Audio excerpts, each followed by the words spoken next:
कारल्याची भाजी बनवण्यासाठी इथे कारले स्वच्छ धुवून मी याला अशी एक चीर मारून यातले बिया काढून घेतलेल्या आहेत। आता एक वाटण बनवून घेऊयात, ज्यामध्ये लसूण, जिरी, हिरवी मिरची, थोडंसं खोबरं आणि कोथिंबीर छान बारीक करून घेतलेली आहे। आता आपण ही भाजी कुकरमध्ये बनवणार आहोत। कुकरमध्ये तेल टाकलं, जिरी, हळद टाकली, तयार केलेलं वाटण टाकायचं। वाटण छान तेलावरती 2 ते 3 मिनिटं परतून घ्यायचं। यामध्ये चवीनुसार मीठ घालायचं आणि आपण जी कारली चिरून घेतलेली होती ती यामध्ये घालायची। कारली व्यवस्थित यामध्ये परतून घ्यायची। आता यामध्ये थोडासा गूळ घालायचा आणि चिंच मी पाण्यात भिजत घातलेली ती सगळी पाण्यात मिक्स करून ते पाणी आपण यामध्ये घालणार आहोत। हे व्यवस्थित मिक्स करायचं, आवश्यकतेनुसार पाणी घालायचं आणि याच्या 2 शिट्ट्या करून घ्यायच्या। शिट्ट्या झाल्या की कुकर थंड करून घेतला की पुन्हा कुकर उघडायचा।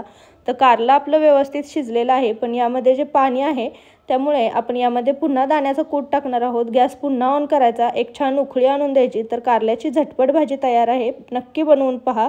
फुल रेसिपीची लिंक मी त्रिकोणामध्ये देते। थँक्यू।